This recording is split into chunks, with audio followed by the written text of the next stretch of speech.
Welcome back to another episode of Rock Boys Football. I'm going to put my hand up right off the bat. I ain't no insider. I certainly ain't going to get up here and pretend that I'm an insider. And I take one look at social media on this Monday morning, and there's a lot of different people that have a lot of different sources that are saying a lot of different things. I figured the best way to get the ball rolling when we're talking about, hey, who's going to be the next head football coach down there at LSU, let's take a look at what Vegas has to say. These odds, courtesy of Bet Online, no sponsorship there, just kind of looking at some odds here. This conversation is going to allow us to get a feel for what names might pick up some buzz over the next couple of weeks and months as LSU navigates this decision. I'll say this right off the bat. I don't even know if the decision makers that be around LSU even know what coach they're going to make a run at sitting here on Monday morning. But I do think it's fun to kind of dive into some of these coaching candidates and talk about what guys personally excite me the most. And I'll say this, you see some crazy names up here, right? Urban Meyer, you see Nick Saban, you see Dan Lanning. I cannot get up here and guarantee you that Nick Saban's going to come out of retirement to run this LSU program. I can't guarantee you that Dan Lanning is going to leave Eugene, Oregon to come down to LSU. But I will say this is a job opening that is going to garner interest from just about everybody in the sport. And I think many of us who've been following this sport long enough know that when you get things right at LSU, there are not many programs across the country that have the capability and firepower the way LSU does. If Nick Saban was going to come out of retirement, that job would need to be perfect. Is LSU maybe that perfect job that Nick Saban might be looking for? We'll see over the next couple of weeks. But hey, you make no mistake about it. There's a reason that Nick Saban is listed here. I'm fired up to get into a lot of different coaches that provide value in different areas. Fired up to get into it. Before we do, and as always, y'all let it fly in the comment section. We are going to have a lot to talk about over the next couple of weeks and months as not only this process plays out, but what's the staff that's going to be assembled down at LSU? What is it going to look like in the transfer portal as well? A lot of coaching movement, a lot of personnel movement going to be around this program the next couple of weeks and months. Appreciate you guys. If y'all do enjoy the content, consider subscribing to the channel. And without further ado, let's start off with the current leader in the clubhouse when it comes to the odds market, and that is Tulane head coach John Sumrall. And look, there's a lot of reasons this one would make sense. Just with a lot of these coaches we're going to talk about, and we're not going to talk about every single one of these ones, really the ones that intrigue me the most, there are going to be pros and cons. The pros for John Sumrall, number one, he gets the state of Louisiana, right? Being down there at Tulane, that go listen to how Josh Pate talked about Brian Kelly last night. You talk about Brian Kelly's biggest shortcoming, and holy smokes, does it sound like there were a lot of them, not understanding the state, not keeping the people in the state the happiest, right? John Sumrall wouldn't do that. And I'll say this too. You talk about likable guy that you might run through a brick wall for. Brian Kelly's probably at the bottom of the list. John Sumrall's pretty damn up there. Now, the big concern is you're going to give him the keys to a program that is massive.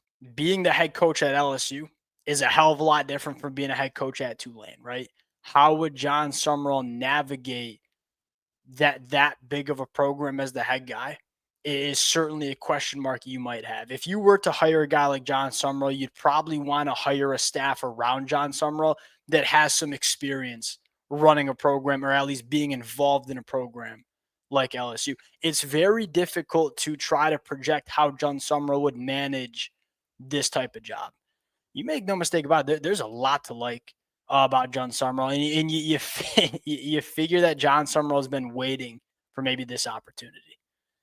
Number two, Joe Brady. This one, in terms of his likelihood, surprises me the most. Now, look, there are some obvious things that you really do like about Joe Brady, most notably offense, most notably what he did in 2019. And I will say this about Joe Brady. You wouldn't have to throw a ton of money at him. Your biggest concern with Joe Brady is he's never been a head football coach before, especially at a program like LSU. How would he run this program? You don't have to pay him $11 million. You'll have a real big chunk of resources to surround Joe Brady with a really strong staff.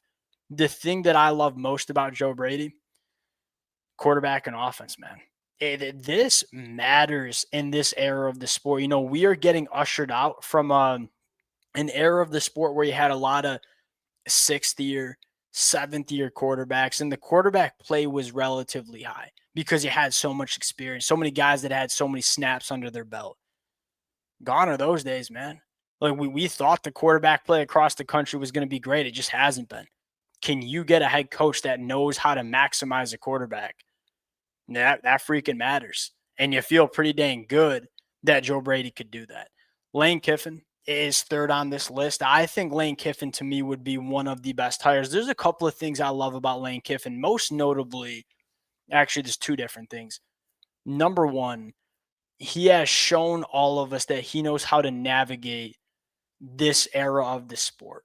There's not a lot of coaches that have had a ton of success over the last couple of years. Lane Kiffin's one of them, right? He knows how to evaluate and use the portal really effectively.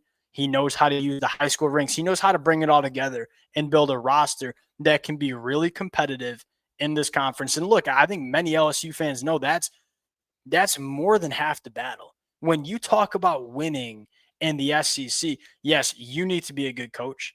You have to have good coaching staff, good coaches on your staff. You ain't going to win this conference or even be competitive in this conference if you don't have the talent, if you don't have the Jimmies and Joes. Lane Kiffin has shown us that he knows how to build a roster in this era of the sport. The second thing I'll say about Lane Kiffin is we all know he certainly knows that he's had some growing pains, different spots as being a head coach. And this is complete gut vibes, right? The vibe that I get from Lane Kiffin is he's figured it out. You know, he's figured out how he wants to conduct himself as a head coach. This is and this sounds weird, but it's like the happiest and it's the most confident that he's ever been. I think he's in a great spot to take a job like LSU and just take this thing to the moon. To me, Lane Kiffin, I feel the same way about Florida. To me, if you're Florida, if you're LSU, Lane Kiffin has to be on that short list of guys you're interested in. James Franklin, safe. I don't know if he's the guy to get you over the hump and kind of pass up Alabama and pass up Georgia and go make a run in the college football playoffs. I think he's going to win you 9, maybe 10 games pretty damn consistently. Is he the guy that can get LSU over the hump? And we had this conversation yesterday. I think it's an intriguing one. That's the narrative with James Franklin. Can't get over the hump, right? Was that a James Franklin problem or a Penn State problem? Right. And what I mean by that is Penn State never acquired talent the way that Ohio State acquired talent in the Big Ten. So as much as people wanted to bang the table for James Franklin not getting over the hump, he did not have the same roster that Ohio State had. Was that James Franklin not maximizing what Penn State could be on the recruiting trail as a talent acquirer? Or was that Penn State just me maybe being not the program with the firepower that some people think it is? Coach Drink, very similar to Lane Kiffin. We just saw Brian Kelly maybe kind of butt heads with the culture down there at LSU. Maybe similar kind. Coach Drink's a lot more likable than Brian Kelly. Like you didn't hear many people that are saying they like Brian Kelly. I think Coach Drink, he's just a little nerdy, but he's very similar to Lane Kiffin. Like modern era roster building, getting the best out of quarterbacks. The name I want to really spend some time with is Jeff Brom. One of the most underappreciated head coaches in the sport. This cat has won. This guy has won everywhere he's been. He won at Purdue. I'm a Michigan fan. I'm a lifer in the Big Ten. Purdue is impossible to consistently win at. Jeff Brom did so. Now he's gone down to Louisville, and he's doing a hell of a job at Louisville too. When it comes to in-game coaching, there's not many coaches that provide more value to their football team than what Jeff Brom does. He maximizes every program and every roster he's ever been a part of. The big question with Jeff Brom is, could he acquire the talent necessary to win in the SEC at LSU? To be honest, it's a very similar conversation we had with Mike Elko when Texas A&M decided to bring Mike Elko. I don't think there's anybody who's like, hey, if Mike Elko can have a top 10 roster in the sport, Mike Elko going to win at Texas A&M. The biggest question was, is Mike Elko the guy to get it really humming with Texas A&M on the trail? We've seen how that played out. If Jeff Brom can come to LSU and recruit to that program at a top 10, top 5 level, of which you should and you have the capability of, I think Jeff Brom would be a really, he feels kind of similar to Kurt Signetti. He's not super flashy. But you talk about some of the best coaches this sport has to offer. Jeff Brom, to me, on that list. Brent Key, and this is going to be poor analysis from me. I don't think I'd hate it. I'm not sure I'd love it. Brent Key feels a little bit like a settle. I think you want to go get a guy that you think you. And I'm not saying Brent Key might bring a national championship to LSU. I don't know if it would excite me the way other names would excite me.